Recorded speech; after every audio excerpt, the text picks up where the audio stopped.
coming tonight to the event on behalf of TiE. For those of you who don't know about TiE or are here for the first time, we meet pretty much monthly here in La Jolla. The events range between biotech, high-tech. We've done a number of events recently in the alternative energy arena, and we encourage non-members to participate. Many of you are non-members. We encourage non-members to join and become members. One of the advantages of being a member is we also do a series of smaller events that we call TiE Institute events, which are open exclusively to TiE members. And in particular, there's going to be a TiE Institute event on the 7th of April that's going to focus on bankruptcy issues, which may be of interest to some of you in the audience. Now, that's not the topic tonight. So in addition to the audience here tonight, there are a number of TiE charter members here. Jimmy Tabb is in the audience. Kim Kamdar is in the audience. Sean Barr from the Canadian Consulate is in the audience somewhere. We have a number of TiE sponsors in the audience tonight. In particular, from Foley and Lardner, we have representation.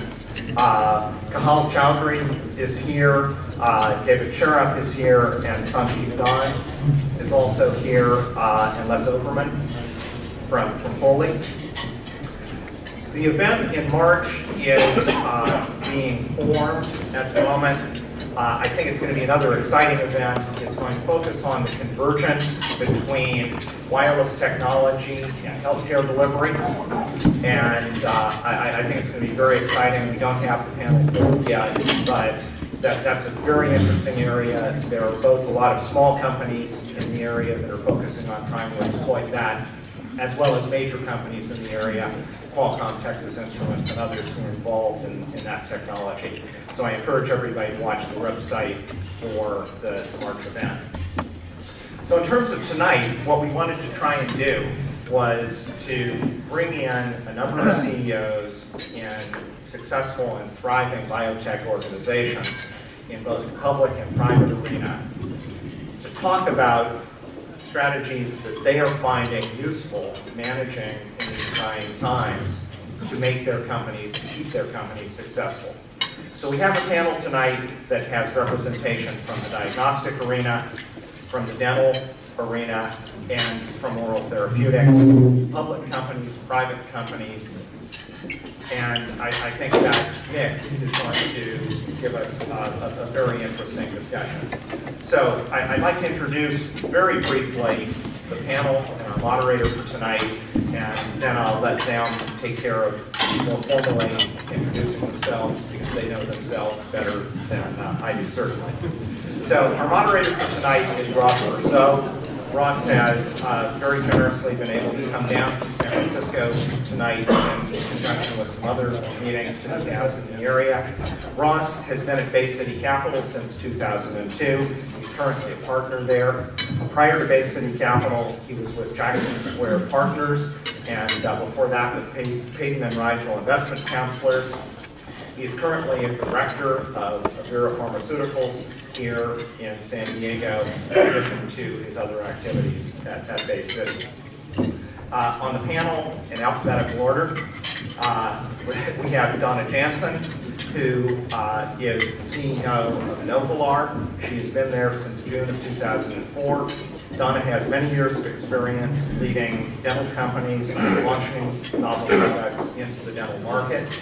She is also a board member of Medivir AV and Zenith Dental. Rodney Pearlman, very generously, is here, also from the Bay Area.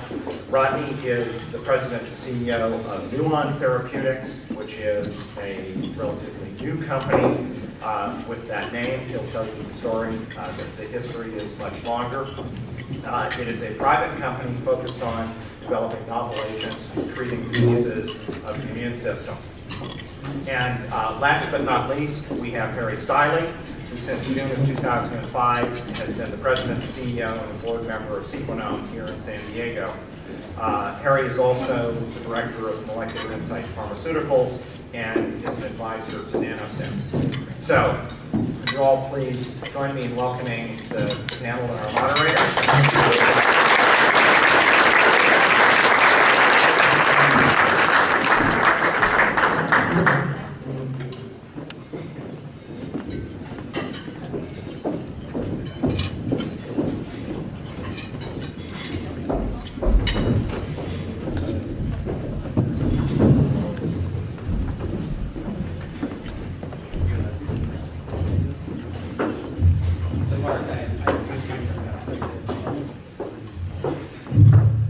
Thanks for the opportunity to speak with the folks at TiE, and thanks to the other organizers for having me and the panelists here to talk about how several of them are managing their companies through the current doom and gloom that we find ourselves suffering in, not just the life sciences industry, but the economic environment at large and general industry that everyone else is operating in.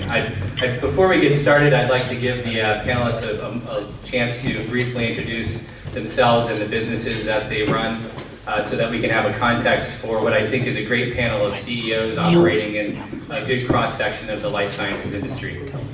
Harry, would you mind? Yeah, I'm Harry Stylii. I'm the CEO of Sequenom. Sequenom is a molecular diagnostics company that also has a tools company that sells technology into universities to help them discover new genes. That part of our business is approaching profitability. It has about 47 million in revenues. The part of the business that's causing the most interest is our molecular diagnostics business, where we're developing well-known volume-basic prenatal diagnostics. So we're looking to replace techniques like amniocentesis for Down syndrome, serum testing for Down syndrome, with a very simple blood test. And those products should be hitting the market in the next several months. I'm Rodney Pearlman, and my background, I'm from Australia originally. Harry's a Londoner, I found out. I came to the States to go to graduate school in '73, working in drug delivery, and then started to work for Lilly, taught at the University of Texas in Austin, and then joined Genentech in '84 when it was about 500 really interesting and excited scientists, and it was a really great time to be there. Left there to start a gene therapy company, and then start another company that was involved in drugs of memory and cognition. And we actually found drugs that could improve the cognitive function in normal aging adults, but they didn't work in Alzheimer's patients, so you get forced to tracking the disease. There's a little lesson there in sticking to your principles. But we did develop a drug that improved memory and cognition in schizophrenic patients, and the company was acquired by Lundbeck last year. And then I started a company that was actually from Australia. We flipped it to the US in July of 2007, and it's a privately funded company called Nuon. And it was, we chose the name because it was a good four-letter word. It didn't have any bad connotations. We were very fortunate to get funded by Domain, Fraser, and GPS, which is a company from Australia's venture company. So we are developing drugs for rheumatoid arthritis, we're focused on, and other drugs for autoimmune disease. I'm Donna Janson, and first of all, I'd like to thank Kim Kamdar and the committee of TiE for inviting us here this evening. I think it's a very excellent topic to discuss, and happy to participate in it. I find it kind of interesting to have a Brit, an Aussie, and a Canadian. So you have no Americans in the room. And I have a countryman in the room, I understand. Canadian consulate. You have two. Hi. So I am the CEO of Novalar, which is a company that has a principal product which reverses local anesthetic. And it's a wonderful story to tell because you've all been to the dentist, you've all been numb, and it's horrible. You can't go back to work, you can't function properly. So we have a drug that will take the numbness away in a little bit better than half the time. I was actually in Sweden working for another company that we were able to sell successfully, and got a call from a recruiter to come and meet Epard Weber of Domain, who is our founder. and the co-inventor of the product. And the story is quite fantastic. He was with his dentist, and his dentist said, "My patients complain about this all the time. Is there anything you can do? You're an MD, pharmacologist, and you're a venture guy, so you should be able to get me some money as well." So they started to talk about the principles of anesthetic and determined that it couldn't happen. And then the dentist said, no, there's epinephrine in local anesthetic to keep the anesthesia at the site. After I did some bench research, found this drug, company was born. So we've had 4.5 years of getting this product approved, got the NDA file approval. I am leaving on a plane first thing tomorrow to go and launch this product. So it's a very exciting day for me to be here.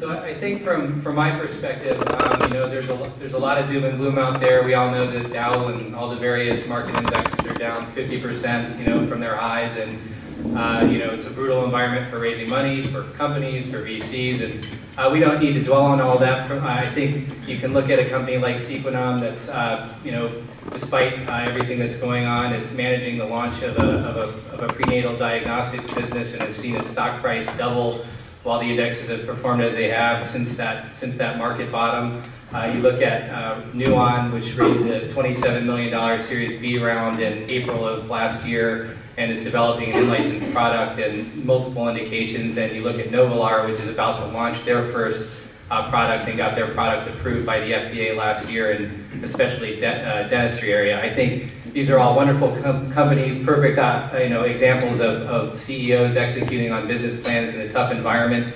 And Bay City Capital hasn't invested in any of them. So I don't know what that means, but I think let's get started. Some of the questions that we considered, when we talked about looking at the environment that we're operating in. All of these companies are, despite their success, are operating on limited capital, have had a business plan that's in place, and I think all three of them, as you've heard them talk about, are in points of great inflection within the existence and getting to the next milestone for both the investment that will get the company to a successful exit in the case of the private companies, and if looking at the possibility of a huge valuation increase in Sequenom if they can live up to the revenue projections that the analysts on Wall Street have out there for this new diagnostics business. And I'll start with you, Harry, since you're sitting closest to me. What is it that you've found in operating now, since the economy has really started to turn down in the last end of the year, and looking at the business plan and the changes in the emphasis of your business model? I'm sure all of this has been planned according to a strategy set out by you and the board over the last couple of years. What are you looking at the single biggest factor and how things may have changed for you in this environment? And what is both the downfall associated with that and maybe some of the opportunity created by what's going on? Okay, well, there's several points to that question. So essentially we're still on our business plan. That sounds rather strange to say that, except for part of our business which is being affected by the downturn in the economy. And that's the capital equipment part of our tools business in the US markets has been affected. There's fewer dollars around to spend in the US on capital equipment, certainly in the markets that we address. But the rest of that business is actually thriving in the Far East and in Europe. So other than that change, everything else is sort of on track and going to plan. We're well capitalized. We managed to raise funds last year, which is very important because we've got a big launch in front of us that's very hungry for capital, and that's the launch of the prenatal business here in the US. So that's a good thing. The markets are still open to companies like this. So although what we hear is it's very dire out there, very negative, and all those things are actually true, right, in many instances. But if you're doing well and the street perceives that you're doing well and you're going to use your capital well, then those funding opportunities are available to you. So that's an important point to note. One thing we're seeing and we're benefiting from is smaller companies or undercapitalized companies are becoming much more open to the idea of being acquired. And or selling their family jewels or their firstborns, whereas maybe a year ago, in some cases you wouldn't even get calls returned. Now they're knocking on the door, and I wouldn't say there's quite a line out there, but there's several opportunities that we've explored. We've tried to make one acquisition, which was public and didn't work out, and we managed to acquire another business that really serves our sort of overall women's health play. So if I look at what's happening today, it's actually there are opportunities. You need to ensure that your plan is correct for the environment that you're in, that you've taken all the steps to de-risk your strategy. In my business, we rely a lot on intellectual property. It's very important to secure that intellectual property and expand that intellectual property, because that's seen as a way of protecting your franchise by Wall Street or other investors, and it's also a way of extending the opportunity for generating substantial revenues. So I think if you follow some very basic tenets, and that's all we've done at Sequenom, it's all real simple stuff. It's easy for me to say setting up here, but it is very basic stuff. Here's the market, here's where we want to go, here's what we need to do to address this market. We need intellectual property in our case, and not in every case. If we don't have intellectual property, we can't deliver the kinds of tests that we want to the marketplace, and so on and so forth. And then execution, and make sure you're well funded along the way. And one other point I want to make, and I've seen this as an issue on various companies I advise and I've worked with in the past. Folks are concerned about dilution. Okay, well, we raise money now, we're going to get diluted, or why don't we wait another 6 months when we've achieved the following milestone and then we can raise capital at a cheaper price? I think that's the death knell of most companies. It really is. You need to raise money not when you need it, when you can. Okay, which is essentially any time. And then the reality is this, okay, it's what you do with that capital that determines whether or not you're going to get diluted. Okay, now failing to raise capital at the right time, look what's happened now. Who would believe that market valuations will be 50% off where they were 6 months ago? How about that for dilution? And not only that, money's scarcely available. If you're below $500 million and you're a public company, it's extremely difficult to get financed and to get financed at reasonable rates. So on top of the haircut you've already got, you're looking at a 30% discount with warrants and so forth from the public markets. So it's not a question of getting financed today, it's just it's become very expensive to get financed. Okay? So very important either. I want to share this with you. There's one lesson you take home with your entrepreneurs, whether you're VCs or Wall Street guys or whatever. You never raise money when you need to raise money, and don't always expect that the world and the sun's going to shine on you 6 months down the road. You raise money when you can. Okay? You invest the funds appropriately, and then you get a good return, and no one's going to be worried about that. Okay? So Rodney, I think relative to the your business, I think one of the things that Harry brought up that's interesting is the technology of Sequenom is a platform technology that can be applied to multiple diagnostic tests in different areas. Your product that you've been licensed is in itself potentially a platform, and there may be multiple opportunities in different disease indications for you to exploit that product. I wonder, to the point about trying to build out the platform with that product, and given the environment and the capital constraints, what's that been like for you? What are the opportunities, and how have you had to think about developing that product to its optimum? Yeah, so there are a few interesting points here. Again, we were out on the road in 2007 and met with a number of venture funds. And we had quite an ambitious plan to take this one drug, which has effects on autoimmune disease, into several different diseases. And so we're looking at multiple different plays with one drug. And it became clear that the amount of capital needed to do that was in excess of what we could raise. And so we had the real reality check to say what is really important for the company is to take one drug through, show that it works in a proof of concept phase 2, and show that we have the goods.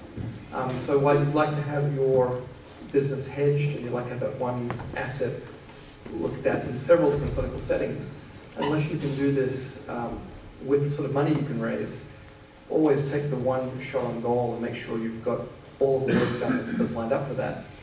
When Bear Stearns crashed beginning of last year, that's when we really woke up, we need to close this round, because I think those are the sort of symbols when things that are rock solid companies run into trouble. I think it is a wake up call. So we trimmed back on the expectation of the company. We changed the plan. We looked at one shot on goal. And as we're analyzing the data while we're getting ready for that clinical trial, we saw other opportunities that could be measured in the clinic much more quickly, much simpler than two different drugs for one drug for two different indications for autoimmune disease. So out of reviewing the data and being cautious and sort of sticking to one indication, we found there's another one that could fit in underneath that and could be quite exciting as well. So it's really being opportunistic, I think, is what I would look for. Definitely being frugal with the cash, obviously, but really modifying your plan.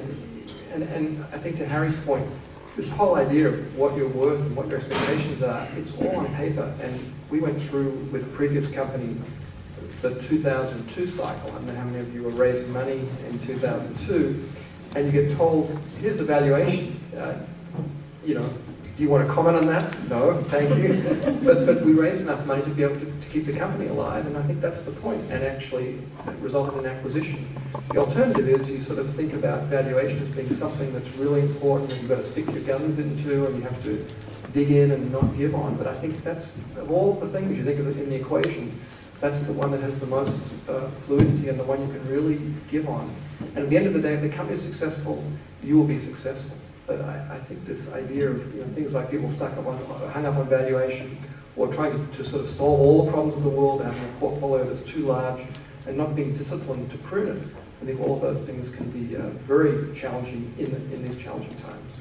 So now that you mentioned it, having been out on the road sometime after September 11th, and now when we've seen the decline and fall of the investment banking industry, how can you compare this cycle to the last cycle in terms of fundraising and investor expectations and concerns? Me? Well, Rodney said he was out. I don't know. Yeah, so, I think there are stories that I look at personally, and I've got one neighbor next to me and one across the street. One of them worked for IT department at a big university. One next to me worked for Sprint. They both lost their jobs in the last 2 months, and that's a reality check. In 2001, 2002, the tech bubble burst, and you really wake up and realize that biotech is sort of the froth on that big tech bubble. So we're not quite as insulated as you might think. Or in the old days, people would be investing in tech, and then that went a little sour. They'd go to communications, or they'd go into biotech. Everything's down at the moment. So that's the reality check. And I think that we were very fortunate to have really good investors. It's important to have A-grade investors. You hear some horror stories from companies that haven't got that top-tier investors in their company. And then I talk to colleagues who are trying to start companies now, and it's just grim. And it's not so much that the ideas are any worse than they were 6 months ago. It's not that the need isn't there. It's just that people, in times when there's uncertainty, tighten that purse string, and there are probably 3 or 4 more reasons than I've got to keep my powder dry, got to look after my investment. We've heard every excuse out there. But I think now that there's such huge uncertainty, people are very, very worried about investing in novel startup ideas. So I think there's still money out there, but I think I've just heard some very tough stories being able to start a new venture right now. It's very difficult. So Donna, akin to starting a company is launching a company's first product, and the company that you're running now has gone from 9 employees to, I think you said, 56 in the last year to support the launch of this product this week. And there's a lot of uncertainty out there. So I think we all know how important it is to get the launch of a product in especially pharma area right from the beginning. How has this environment changed what you might be doing or not with launching your product? We made some modifications, of course, to our business plan. We made the decision, of course, not to take it away from the launch. If you take the money away from the launch, we're really in trouble. So we have 56 people, but 40 some odd, 35, I think, are in the field. They're the sales force. It's not internal that we're growing at this time. What we've said is that as we've not yet sold 1 cartridge of this product, I mean, everybody has great forecasts and models, and we certainly have them all, but we've yet to sell a cartridge. So it's the first time in my career that I had a board recommend I reduce my sales forecast, which was fabulous. So we have brought it down. Never happened in my life. So we brought down about by 20-25% of our original forecast to try to meet expectations, if you will, as opposed to really disappointing. And then secondly, other initiatives outside this launch, we've tabled for now. We have a second product candidate that's very early stage. It's probably 5-6 years to market. We've just shelved it for now. We also had an initiative to go into Europe and Canada, Mexico, and we've also just tabled that for the moment. We need to focus on this launch, put the resources on our sales force and marketing initiatives. And I think we're a little bit protected here. Dentistry is certainly not recession-proof, but nor are we a high-ticket item or for specialty procedures. I think dental implant companies may have trouble. Other high-end things, laser dentistry may have some problems. We're really indicated for bread and butter procedures, having a cavity filled, having a crown done, deep cleanings. And patients are going to not go until something breaks or hurts, but they have to go and get those things taken care of. So the way I look at it is, if a dentist today is booked 4 weeks out, he'll now be booked 10 days, 2 weeks, but he's going to be booked. And I think of our product as a guilty pleasure. You can't afford to buy a new car right now. People don't want to spend money on big ticket items. 20 bucks. Numbness goes away, I go back to work. I think they might be willing to do that. They're still going to go to Starbucks. I think they're still going to go for something like this. So how do you convey that message, and who are you talking to about to get the interest in launching and buying that product? Anybody who will listen to me. Not to make light of this, we are fortunate to have capital, but we don't have a ton of capital. So we have to be very careful, and I think one of the best things we've done is we've made the decision far before this economic crisis to start with a regional launch, which in retrospect is brilliant. So the first 6 months, we will just have 6 key territories in the country covered, wait for 6 months, watch the sales ramp, and then go up to a national launch with something like 60 reps. It's wonderful if we don't see the ramp that we're expecting, we'll be able to postpone that, or maybe not get 60 reps, get 40, look at how inside sales performs. Maybe you don't need to be on the street more, you need more inside sales people. So I think we've done the right things there, and we certainly could use a little more capital. We've tried to talk with some of the venture debt folks. It's not easy, just as Henry said, it's difficult to raise capital right now. We've got a couple term sheets on the table. I don't love them, but I also agree with Harry, take it when you can get it. So if we can get one of these to go through, the board will accept it. I think we'll be okay. We've spent a lot of time speaking to people in the marketplace. We've done a lot of market research. Spent a lot of time with the investment community. So I think we're really getting the story out there. And the beauty of this is it's so elegant because it's so simple. So people get it like that. You don't have to go very big, detailed, convoluted pitch to anybody. Our data is fantastic. Market research, everything we've ever done supports what we're doing. So I think we put the right things in place. Now we have to execute. Similarly, Harry, I would look at reimbursement for some of the products that you're launching as a key to the success of the launch of those over time, and the strategy that you're deploying to make sure reimbursement happens as you need to ensure the sales ramp occurs.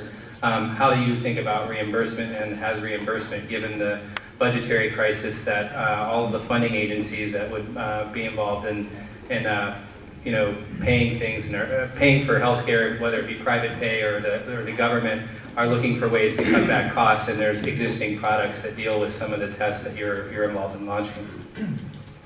So it's a good question. So first of all, from a tactical perspective, we're only going to target private pay initially, and we're making very good inroads now. The other part is, what is the value proposition and benefit of your product to society? Okay? one of the most important things you've got to demonstrate with a product such as ours, and with any product ultimately, is a clinical benefit.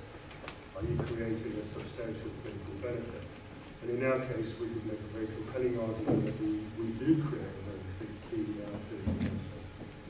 The second part is obviously, are you saving the system money, okay, relative to the current paradigm? And again, in carrying out those pharmacoeconomic models, it's evident that we are saving the systems money. Then there's a third thing that you need to look at, and I call that the soft issues. Are we reducing anxiety for the patient? Okay? Are we making it easier for the doctors to prescribe these tests? Some of these relate to money as well, okay?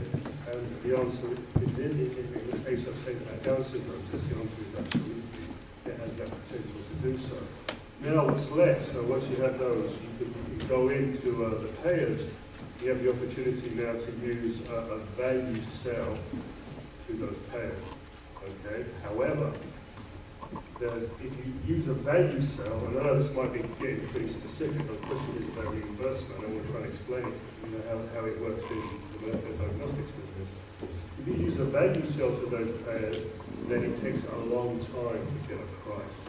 And the only reason you would use a value sell really is if you thought you couldn't get the gross margin targets that you wanted. Okay? And you get the return.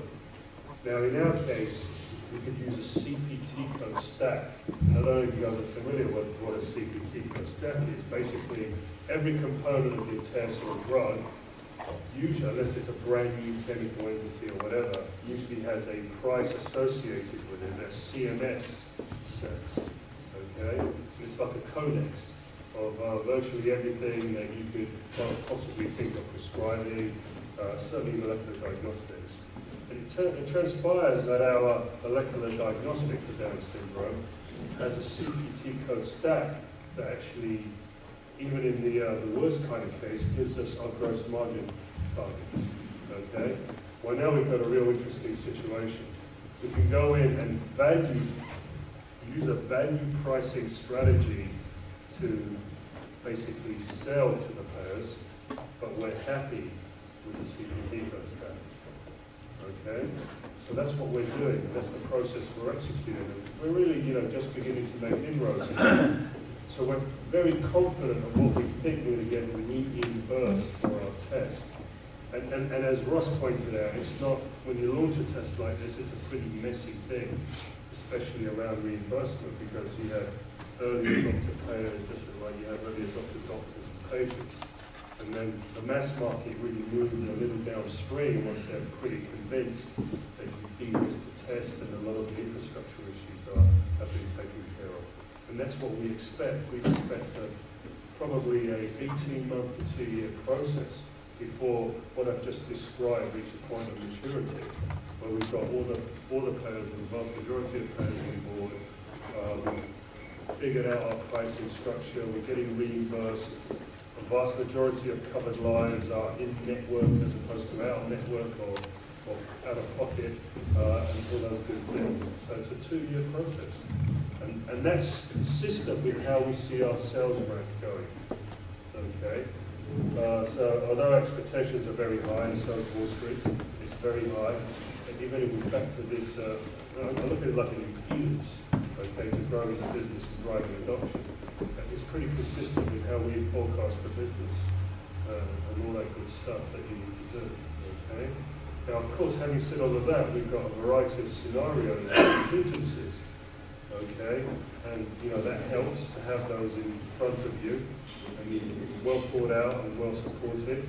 But also, I found that the environment often throws you curveballs that are not anticipated.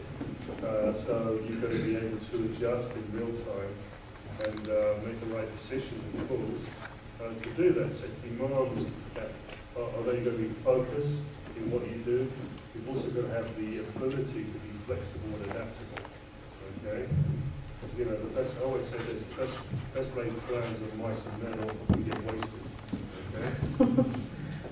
So we've talked a bit about some big picture strategic issues that affect the industry as a whole in each of the business segments that your companies are operating in.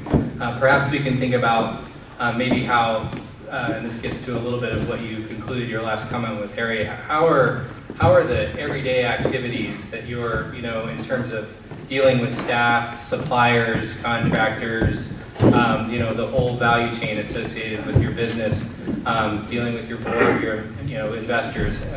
It's a broad question that I'll throw out there, but maybe whoever wants to take it first can mention what aspect of that question is most interesting to you and maybe has evolved the most, over the last year and a half. This is about Wall Street. Wall Street, being a public company means you get Easter pay. So it places a greater demand on a company in terms of how it manages its investor relations. And you realize that the world is very complicated out there. There are long-short funds, there are bears on your story, there are bulls on your story, and it's a constant equilibrium and dynamic between these forces that determine where your stock price goes. Okay, and of course you have macroeconomic factors as well, which, frankly, you have no influence over. It's like you're like a little leaf in a hurricane. And you've got to deal with that, and that affects your investors.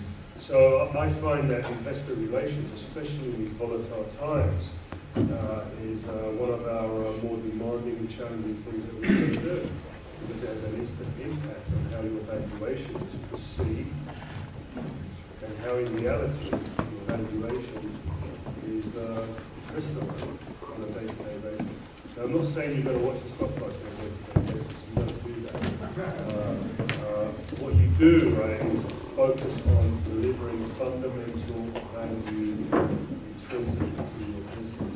So in other words, you focus on your plan and you make sure that you execute and unlock the value in your business. And you meet the milestones, and you do all those good things, you do new supply and so forth. But the reality is you still need to manage your relationship with your investors, and in my case it's Wall Street, and I have a large number of investors. Some of them very large indeed. So it's an extra demand public companies has to deal with. And in these environments it becomes more complicated. It's more volatile.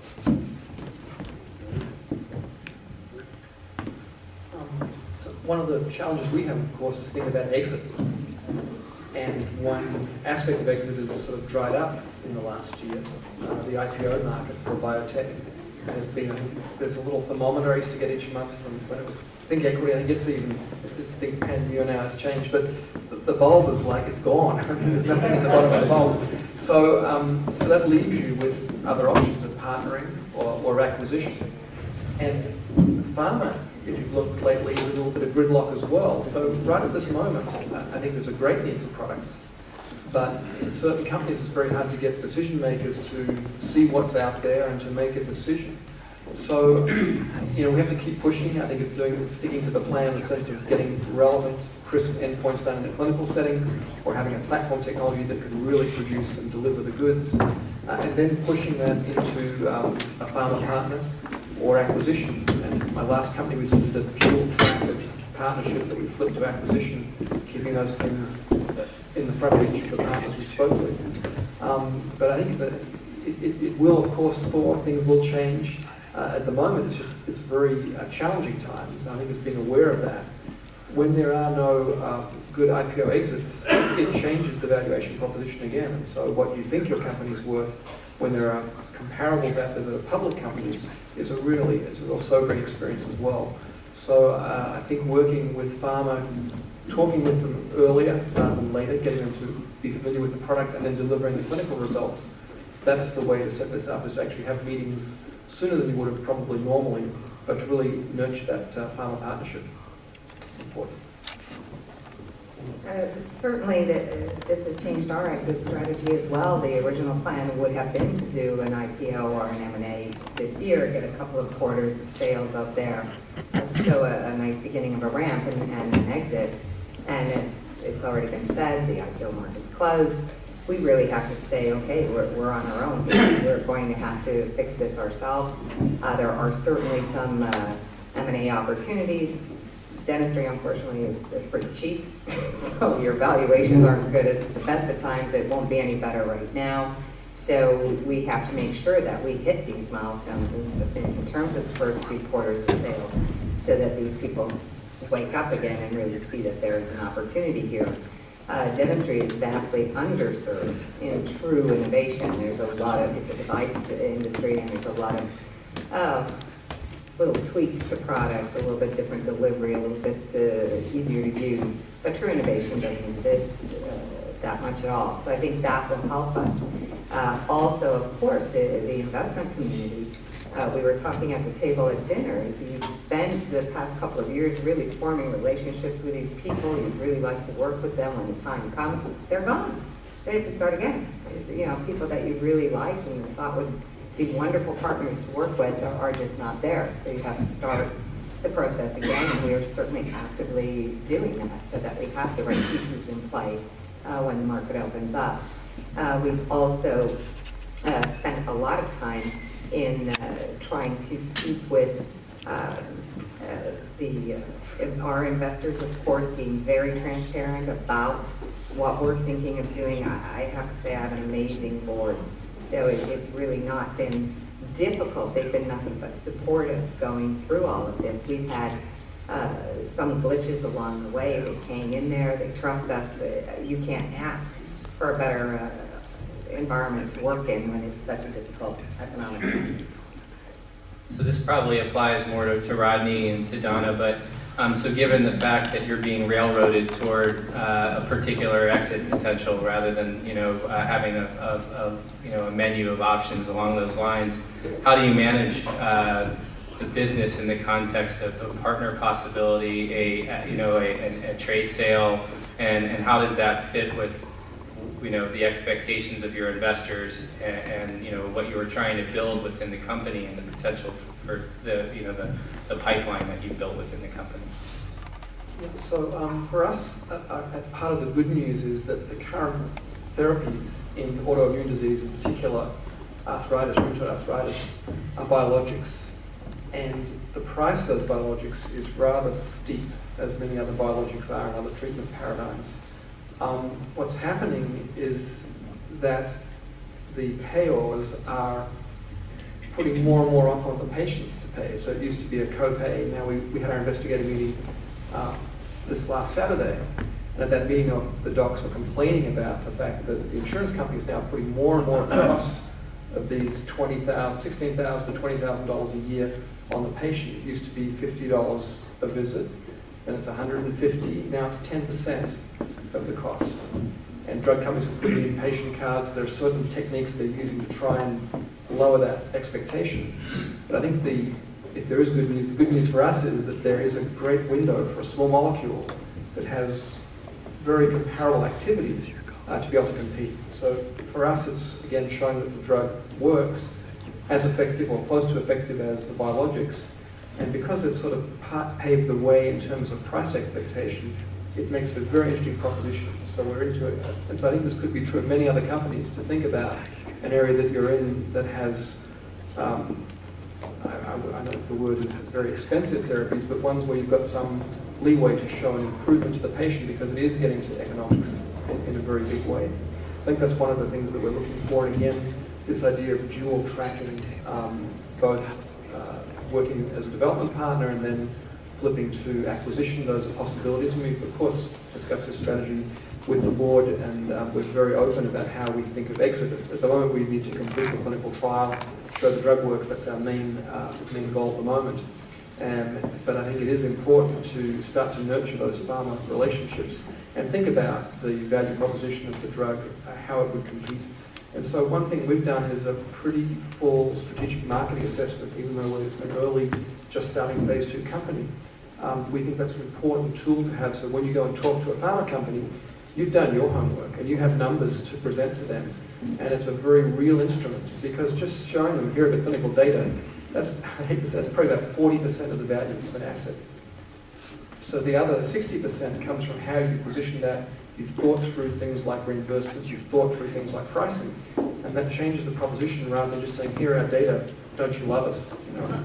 So I think that's an important lesson that we're following through on. The buyer pool in the dental market is very, very small. So we know them all very, very well. We've spent quite some time talking with them. We're really fortunate that this product has no competition in the market. There's nothing out there to address this lingering numbness. So we're able to talk to them. Some of them are scared. As I said, it's a device industry. I think what we have that's so unique is not only sales and marketing people with experience launching new products into this marketplace. We have a crackerjack development team who can do devices, drugs, biologics, and that I think is something that we'll be able to leverage as we go forward. The largest dental distributor in the U.S. is Henry Schein, and we have a fantastic relationship with their CEO who sees us as somebody who can help them develop products that they can then distribute. So we're trying to nurture those types of relationships. If he gives us drugs that are in development stage, we can develop them, we could co-market. We're also spending time with some of these people and talking about, okay, how can we co-promote? There's a lot of educational programs that are given, they're very expensive. If you've got no competing products, it's really easy for the companies to come together. They get to know you more, get to understand your product, which I think can help with a potential M&A opportunity down the road. Parallel to that, we are actively looking at new products to bring in because we think it's a good time, as Harry said before, in terms of valuations of other products. So we'll look for that because we know we have too big of a gap. 5-6 years till the next product is not good. If we can find something 2-3 years, that would be perfect. So we're actively looking for other in-licensing or acquisition opportunities. And then finally, we are talking with potential partners in Europe and Asia to license the drug. And then that way we might be able to get additional capital into the company to hold us over. One of the things that a lot of our companies are doing as well is expanding the geographical, potential for the products they're developing or thinking about ways to monetize, geographical rights to the assets they're developing. I don't know if, other than what you just said, Donna, if either you, Harry, or you, Rodney, have thoughts about that. I know there's some constraints for you, Rodney, given where the product came from. But what's your geographical focus outside, if any, outside of the U.S.? In our case, well, again, there's two parts to the company. We've got a part of the business that's selling equipment and generating revenues, and reagents and so forth, and that's a worldwide business. So we're present we're direct in Japan, China, India, Australia, all over the world, other than probably Central South America where we use distributors. Okay, so that part of the business is already worldwide. The diagnostics business, we're really initially very, very focused on the US. It's a very substantial market for us, and as we de-risk that market and generate revenues and ultimately earnings, that creates the impetus to really do the right things for the rest of the world. Now, in the near term, what we're doing is we're actually evaluating different markets and different partners for relationships to either distribute in Europe, for example, or China, or other parts of the world. And we're particularly interested in forming joint ventures, particularly where there's buyback options for Sequenom. Okay? In that way, you share the risk initially, and then you're able to bring the asset back home when you're able to afford it.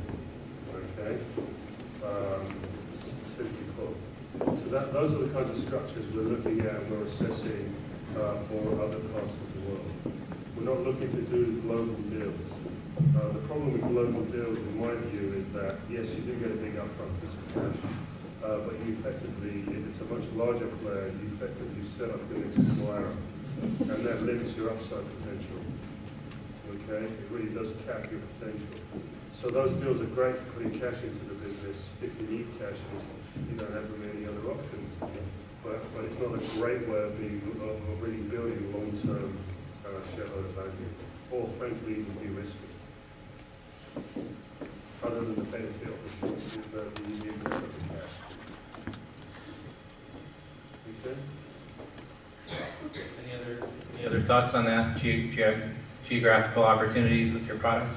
I think I had mentioned that we are looking for partners in the organization. So we talked a little bit about exit possibilities, and I think one of the things that's been interesting is for conversations that we have with the CEOs in our portfolio is getting out of strategy and dealing with external issues. I think there's a lot of uncertainty among the people who are working for you.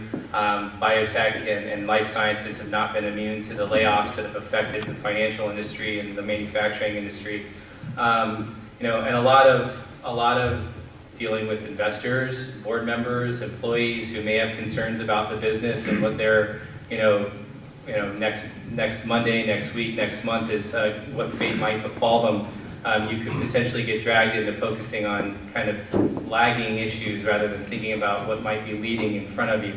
How are you dealing with those issues and the internal aspects of your organization in this environment? And what's different than maybe it was when everybody was buying houses for free and money was cheap? In Sequenom's case, when people were buying houses for free, we were almost out of money and down and out. Okay, so in fact, in many respects, or actually in all respects, we were far worse off in 2006 and 2007 than we are today. The company was distressed. We had to do a very deep recapitalization of the business. I had to restructure the business and lay off a lot of people, and our future was quite uncertain. In fact, we were down to our last $1 million and 1 month's worth of runway before we injected capital into the business in June of 2006. So if I look at those times compared to where we are today, this is like a honeymoon. Now, on a just a serious note, these are very demanding times, and there's lots of stresses and pressures on the business. Parts of our business require more work in the US, so we're restructuring our US operations right now. We're bringing in new people and all those good things that you need to do when sales get tougher. Okay, we're not downsizing, we're actually growing. We're going to probably add we're going to grow by 25% this year. Okay, so we've got the challenges of growth. Okay, we've got the challenges of very high expectations from our investors. And the way I've dealt with those things in the past is we deal with them here is make sure that we bring on outstanding people who've got great experience. We have the correct plans and the correct checks and balances and the appropriate resources. I know it sounds, again, it's all sort of basic, and I don't mean to sound even contrite here, but that's really just what it boils down to. You're going to have the right people, you're going to set the right objectives, you're going to make the right course adjustments, you're going to have the right checks and balances as your business grows. Okay? So it is challenging today. It's challenging because we're growing, it's challenging because there's turmoil, volatility in the financial markets.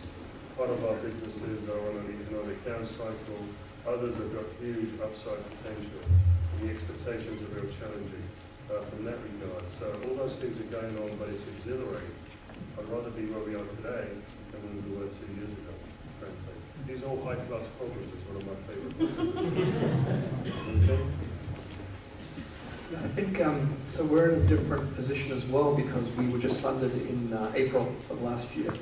The company was 2 people until September of last year. So 2 of us who've worked together for many years, we really put together an IND, did a deal with the TiE, the Japanese company we've been licensed the drug from, raised a Series B round, and had a few consultants. But what I did learn is that there are certain areas of the business you cannot rent out. There are certain things you just cannot let someone hire a doc or hire a person to fill in. Or a CEO. Or a CEO. And so the point is figuring out what really are the key driving values of your business. And we hired a CMO. We had a part-time CMO who was a very solid guy. But having someone there 24/7 to worry about the problems and look at the issues, changed our strategy on a certain design of the trial overnight. He went back and mined some data, found another potential indication for the drug. Likewise, we brought in a new chief scientific officer. And that person has made huge contributions to mechanism of action, which is one of the questions we had about our drug. So I think it's really hiring quality people. Again, it's really easy to manage when you've got an exciting project that's growing. It's really difficult when you've got a larger team or a team that is being distracted by regulatory issues or the economic environment. So I think having a small focused team, but I cannot overemphasize having really key people in those key positions has been very important for us. I couldn't agree with you more. Actually, we were very much in the Eckhart Weber virtual model for many, many years, which is a great, great model, but you're right. You need the key people in those positions that live and breathe this every day, and we're really fortunate we have that. It's really kind of surreal because we're hiring all these people, pharma reps, dental reps, and they're delighted to have a job because Merck's downsizing, this one's downsizing, they're out of jobs. And my VP of sales is great. You know, the reps can always tell you, yes, I made President's Club 1 year, 3 years, 5 years.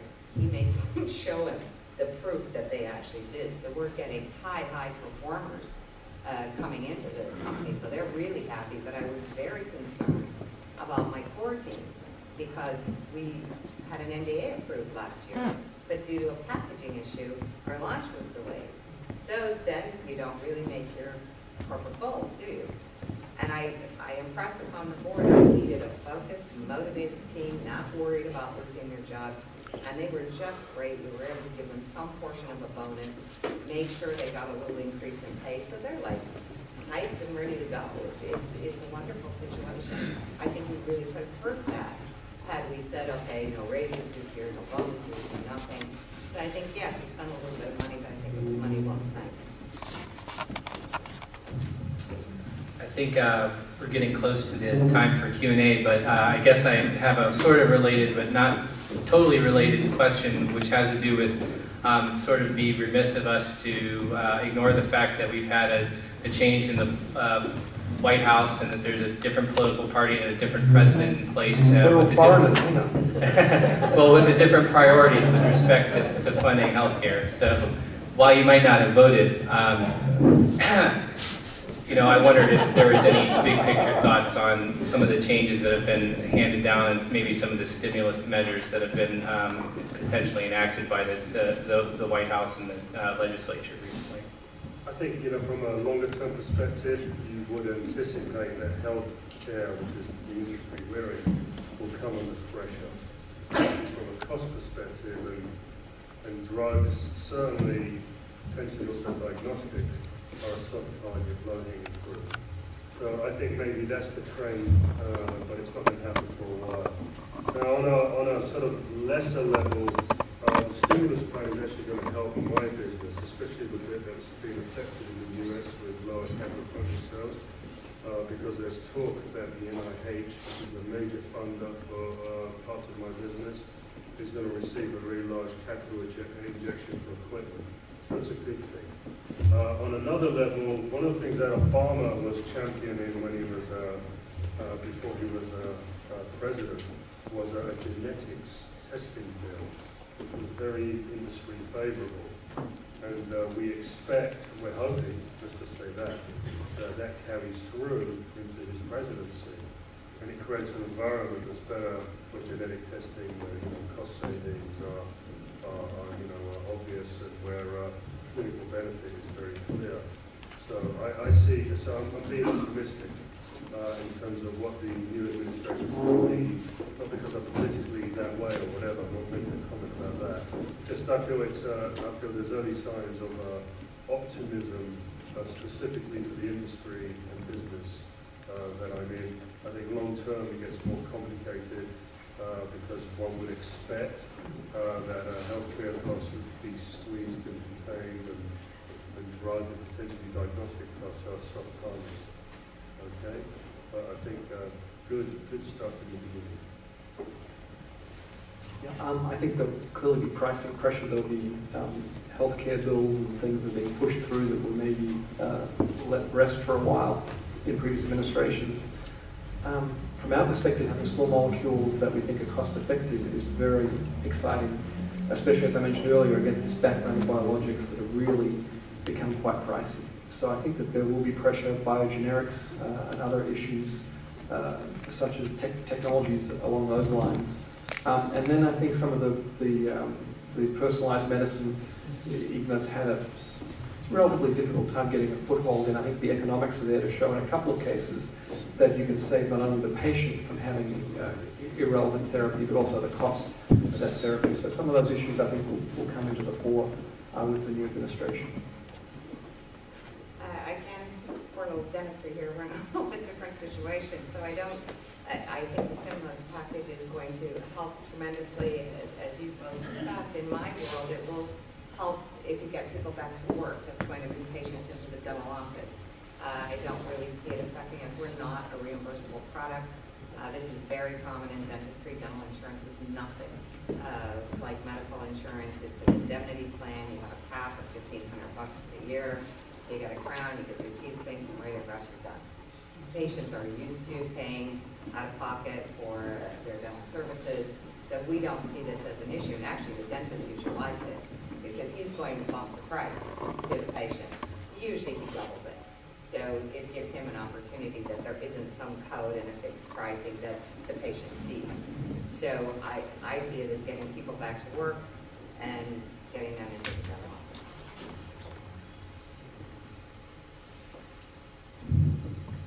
So I think unless there's any objections, we can open up to questions from the audience.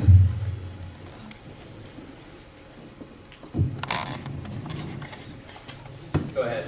I have two questions. I guess I'll start with one. The first is the evaluation process. You guys talk about being soft on that. And since we have the company side and the investor side, I'm wondering how you guys can tell us how you think soft on evaluation.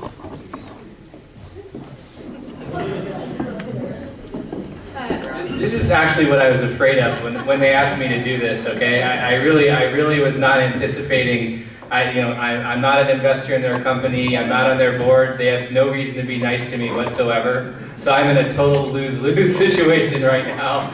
I mean, let's be honest. This is a tough time, and when even for private companies, which most of our investments are in the private space or have been historically, if the public market is down 50%, it's hard to argue that your company, even if you're doing okay, isn't worth less too.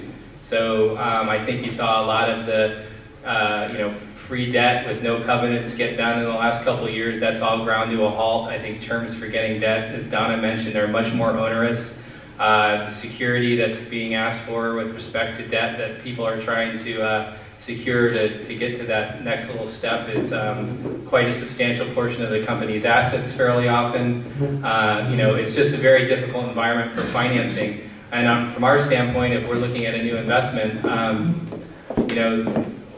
while there are other people looking for investments, it's kind of a mentality right now what's kind of the opposite of what it was at the top of the genomics bubble, where somebody walked in and said, I'm going to sequence the genome tomorrow, and they got $10 million, and it was a $100 million pre, and they walked away. It's just the pendulum has swung back the other way. At the end of the day, though, we have to deal with these people. We're investing in companies because of the people that are running them, and to be involved with the company for at least 3, 5, 7 years. I mean, these investments are long-term investments, and you have to do something that's fair relative to what the business can be, over the long term, and what the contribution of the people who are really exerting their blood, sweat, and tears to make it work for you, to what they put into it has to reflect fairness. I think one thing that we noticed that had changed in this last round of financing versus prior ones was that sometimes a couple of venture firms would come together and make a syndicate before you did. So a lot of times we have one VC lead around, maybe get a little bit of healthy competition, maybe they called each other, hopefully they didn't, but you have a bit of pressure there. And what we found, which I actually like, is we had a couple of firms come together and present as a syndicate. In fact, there were 2 different groups we were dealing with. The good news is you've got a lot more homework done, in the sense you've got, let's say, quality investors who are there to really make the deal happen. They're both wanting to make it happen. The downside can be you get 5 times as many questions that you've got to address than you had before.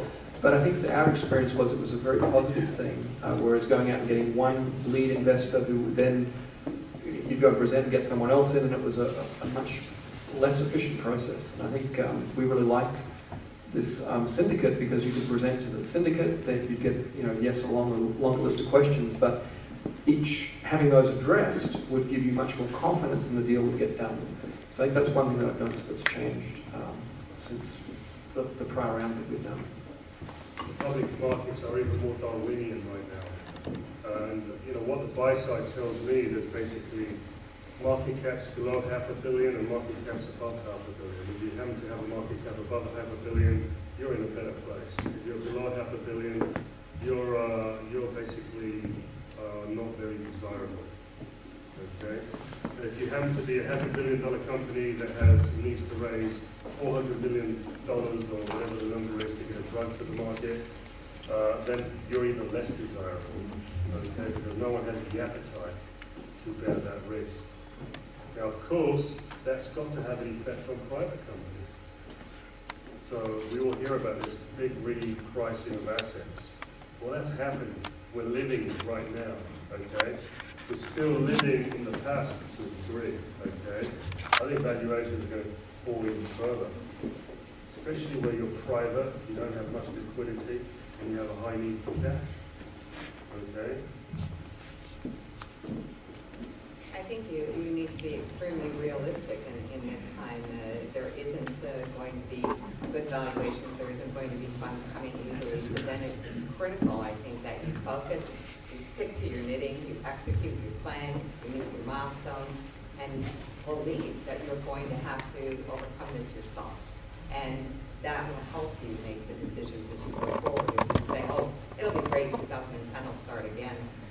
I think we're deluding ourselves. I think you just really have to focus, concentrate on what you need to do, which milestones you need to meet, and do everything you can to do that. Okay. The other thing is going to be very efficient about your business plan and what's going to drive value and how much capital you need to unlock that value. And you need to pay even more attention to that than at any other time. You should always pay attention. You should always be forward. But when funds are freer, you're willing to take on more risk. When in an environment where there's less liquidity around, you need to ensure that you drive to value more efficiently and effectively. And then we're all calling Roz tomorrow morning. Well, you might. I have a board meeting. In the back, please. My name is Susan Cornelia, Scientific Solutions. I've heard the comments you've made about watching the market and driving value.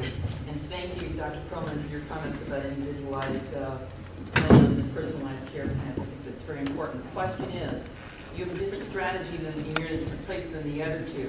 You talked about the value of human capital and the value of people.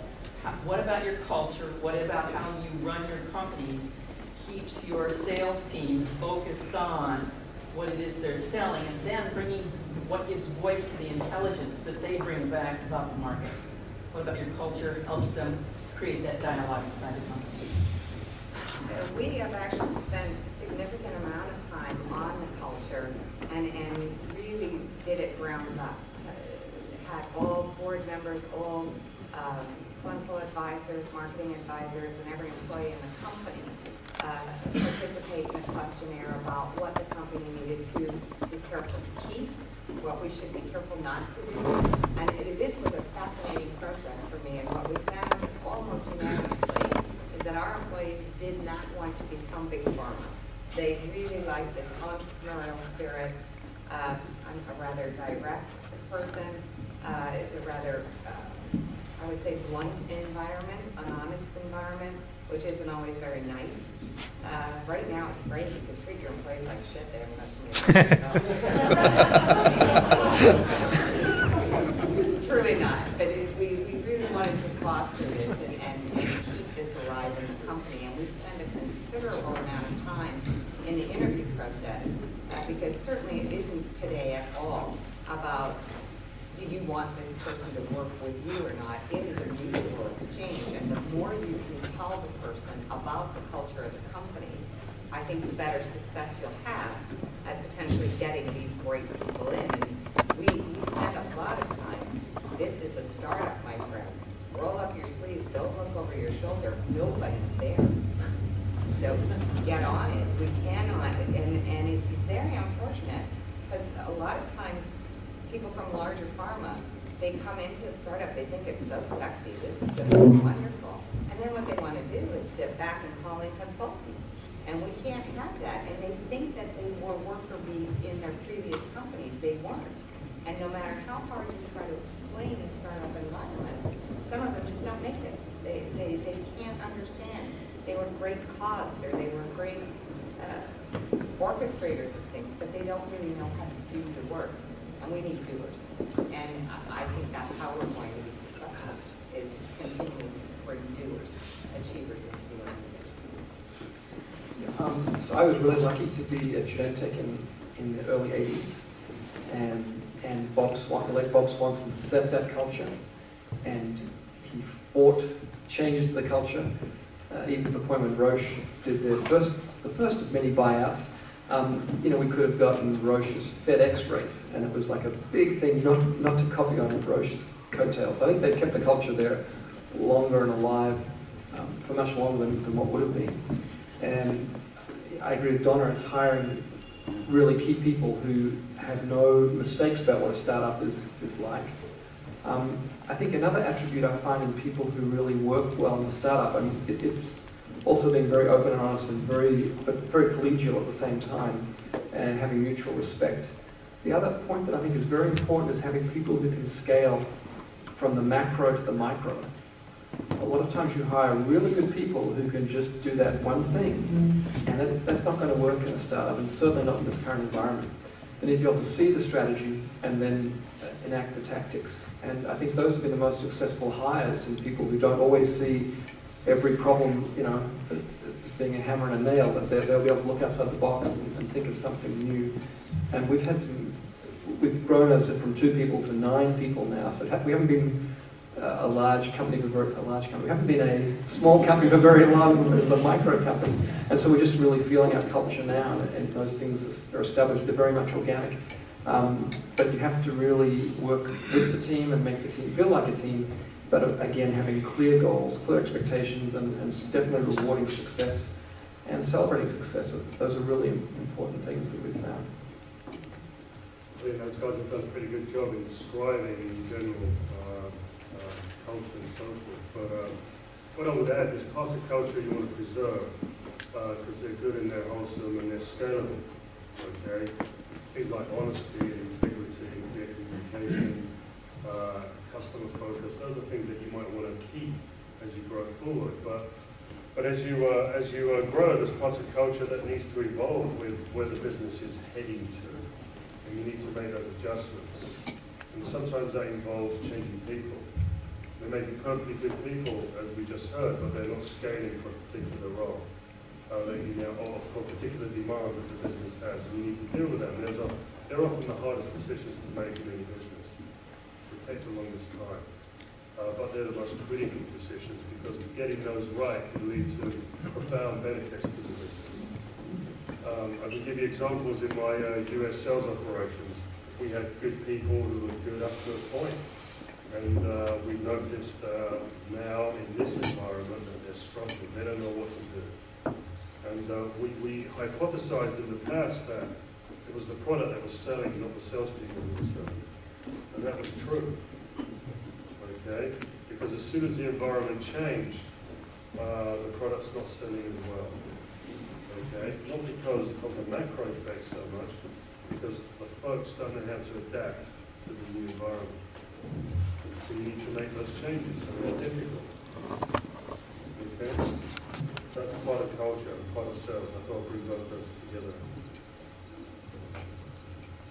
Over here. Yes, I have a question about the cost structure in the industry. In this recessive environment, when we see that in most of the industry, there is a trend towards the low-cost alternatives. Even in the biosciences, we are seeing these companies like 23andMe picking up and the genetics doing better. My question is there a conscientious effort to lower some of the costs in the industry, maybe to see if some of the processes or the products are being over-engineered, or if there can be some low-cost alternatives that can make the industry basically survive? Yeah, so there's always a trend to drive what I call non-core costs down for any business. It's just a natural thing that one does. There's also a drive, the ideal scenario is to offer, say in our case, clinical benefit that's innovative at a lower cost to the system. Okay? That has to be the triumvirate of things that you need to do in order to be, to have a greater chance of being successful. The other part is outsourcing. There's parts of your operation that you could outsource, and you may outsource for different reasons, not just to save costs, but for instance, if you're anticipating very fast, rapid growth, but you're not really sure, maybe you go to a contract sales organization as opposed to build a direct sales force and find out that the sales don't come when you think they do. That costs you a lot more money, right? So there's things like that you can do. You can also literally outsource other parts, like IT, for instance, into India, for example. I wouldn't outsource innovation, okay, at all, right? Innovation is a core competence, it's a source of future value. Maybe large corporations need to do it because they're going to get a tax break in foreign countries, for example. But in a small company's case like this, innovation is really what we're about. It's our edge. We need to control it. It's a major part of key part of our value chain. Okay, so you wouldn't, outsourcing that to save costs is very foolish. So I gave you a few examples of where you can save costs and product innovation that delivers clinical benefit at a low price point or low cost to the system is what you've got to be thinking about all the time. I just think one of the challenges we have, though, is being in a heavily regulated environment. And the FDA is not getting any kinder and gentler or cheaper. If you look at how much it costs, the toughest reports and how much it costs to develop a drug now, on top of that, you've got this obsession with safety. And we think safety is crucial. But the pendulum at the FDA has swung when they're hiring Sidney Wolf as an advisor in the safety group, the nemesis of the regulatory agency, the nemesis of any drug developer. I think it's a very worrying symptom, which only means the costs for innovative therapy will increase. And so we've got to work out a way to balance that, to be smarter. Some of the trials that have been done for certain drugs are getting into thousands of patients for approval now, and it's just going up. So the worry I've got is that there are costs in novel therapy that are increasing that aren't really in our control. And so how can we be smarter? How can we do those studies earlier? And even with the approval of febuxostat, just a couple of weeks ago, there was one study where it shows somewhat of a cardiac trend. It was disputed in a second study, but yet in the approval letter, there it is, cardiovascular problems. It's things like that we really need to work out a strategy around, but I don't think it's going to get cheaper. It's going to become more expensive, unfortunately. I think the great things have been said this side, so I'm going to try to come from the sales perspective. And I think it's going to be about selling value and really partnering with your customer to help him in other ways that might be outside your actual product offering, so that he sees a value in working with your company. You're not just selling a product, you're there to support and assist and educate. I think that's really going to be what makes a difference out there. I also think you've all talked about focusing and staying on plan, following your business plan, but don't ever lock yourself in. You need to have some flexibility here, because let's face it, none of us knows what's going to happen 12 months from now. This is a situation nobody can forecast. So don't lock yourself in. If it's not working, think about what you need to do to make sure that you're continuing to drive value and meeting milestones.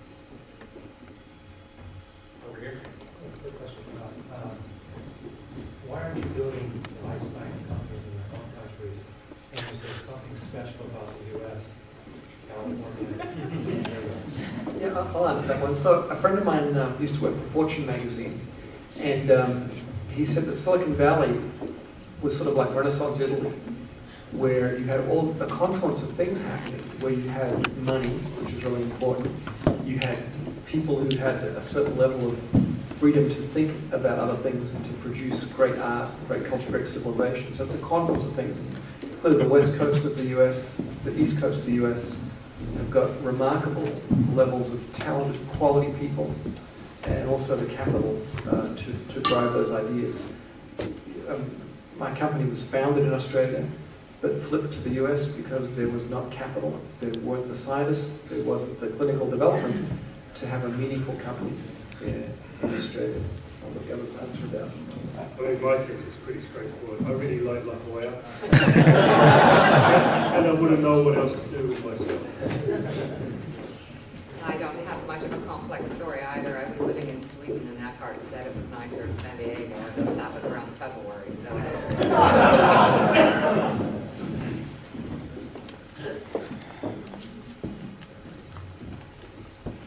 I had a question about sales. I mean, I guess Donna mentioned you're creating your sales force. I think Terry mentioned like a contract sales organization. Can you discuss how your company's decided to go with one of those routes?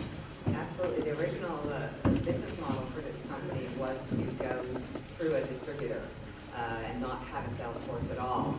And when we were doing our due diligence and looking at that pathway, what we found was that the distributors are thieves. They want 35% off the top. They want an exclusive relationship. They want you to have a small sales force. You have to pay for all your own marketing. You have to pay to advertise in your catalog.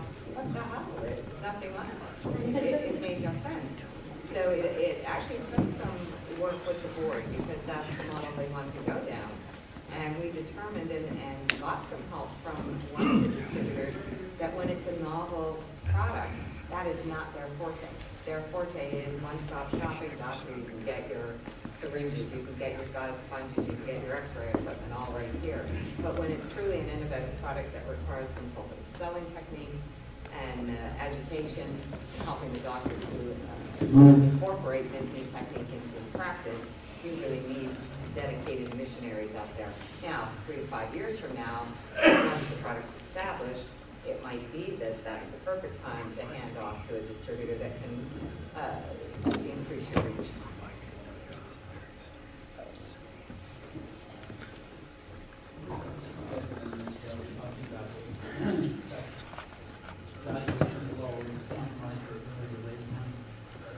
Is that perhaps driving more towards the consideration of partnerships instead of acquisitions as an alternative? We're totally open to those things. You're absolutely correct. You can't just say, okay, we're going to do it just this way. And so you're right. You have to look at other ways that you can get to the same goal. And is it a partnership? Is it a co-promotion? Is it an M&A? What's going to help us get there? And I love something Harry said before, because you always have to be careful. You specifically mentioned global deals. You don't like them. We have to be careful, too. If we do a licensing deal in Europe, you got to make sure we didn't just give away the company. So you really have to think about these things. And unfortunately, there's lots of great discussions, but then it comes down to it's not really good for you long term. So you really have to watch what you enter into. So I mean, it's key in an environment where you can't, where liquidity is limited. Okay, valuations, independent of valuation, you've got to raise funds to keep your business going. Okay. Or you need to exit. And really the only recourse today is acquisitions or partnerships. And I think that's acquisitions. That's what you've got to do. So you've got a rich portfolio of assets. You could license out certain products in certain markets and you take on those risks with your eyes wide open. But if you don't have those and you're really taking the company, you've only got the company to break. Right? A peak there. It's tough.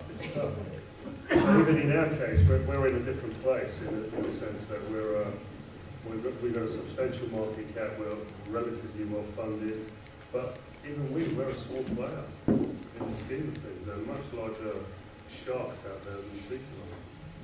Okay, and you're cognizant of that, but we're not in a situation today where we're distressed or having difficulty. We're in a very strong position. Okay, but a lot of guys, a lot of big fish are out there shopping right now, and they're willing to be hostile because it's the environment where they can get away with that. And they have to be nice and play friendly. And we tried that too. So it goes to show you can do that in this environment with very little repercussions. Little companies are still talking to Sequenom.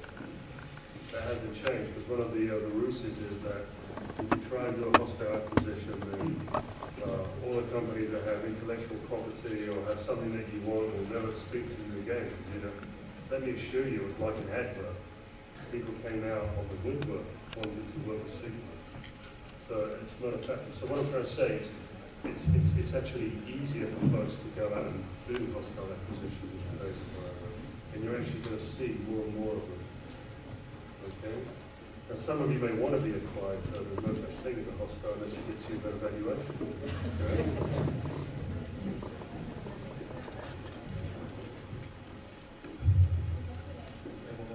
I have a question about the personalized healthcare initiative of the government, and as we see an increased focus on all these diseases that can be prevented and prevented. So for your long-term plans, have you already started focusing on the finding on the spectrum of these chronic diseases that can be prevented? Because I would assume that in the coming years, you will be securing funding from NIH or from other sources. On such initiatives, it will become easier. So have you already started looking for those investors or?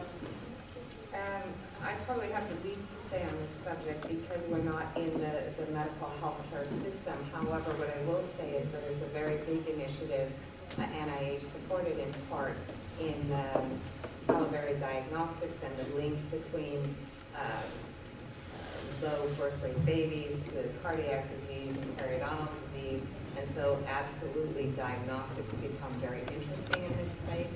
It's very early stage, but we're watching it very closely because there may be wonderful opportunities for new products, new diagnostics, new treatments as that progresses.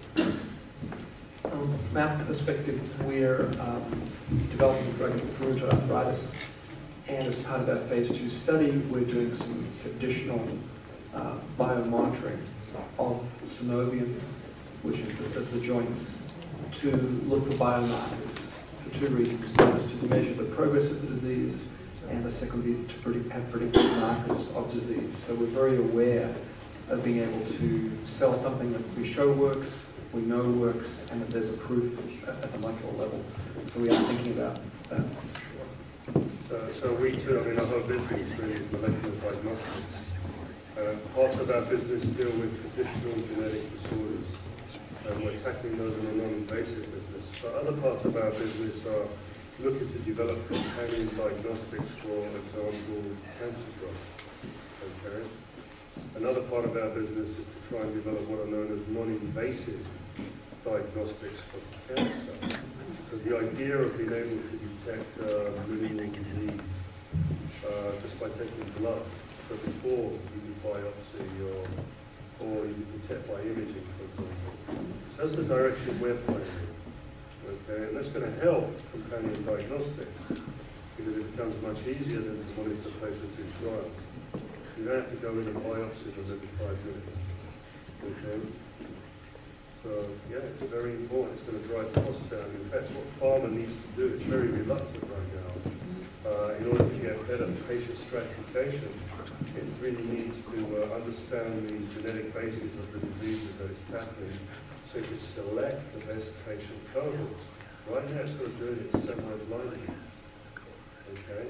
And a lot of the new diseases are too sophisticated to rely on historical precedents, which is why we're increasing the, it's not just the FDA, right? The industry is inefficient. Okay? Let's be honest, guys. Those of you in the industry.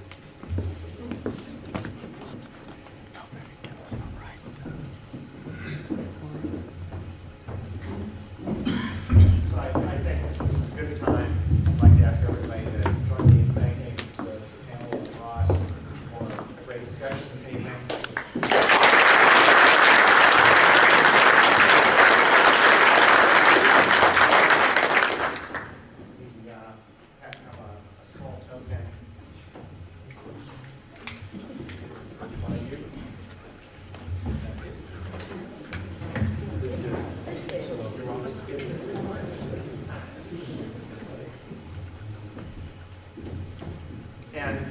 Also, before we break out, I'm sure the panelists will stick around for a few minutes if people have additional questions and want to talk. I also volunteers who have contributed to making the event happen and run smoothly. And also, I neglected to mention at the beginning, we need to acknowledge that Kim Camdar and Adne Kumar were very involved in making this program come together and happen. So, thank everyone, and please join us again, and take advantage of the panel. May I ask one favor before we end? I neglected to tell any of you the name of our product. Auraverse. And because we are Auraverse, so because we are in tough economic times, I would ask you please, the next time you visit your dentist. Yes. Starbucks is not going out of business. Are you coming out with your chocolate flavor? Absolutely. It's in development. And unfortunately, I won't stick around too long, a few minutes, but then I'm going to go as I leave first thing in the morning.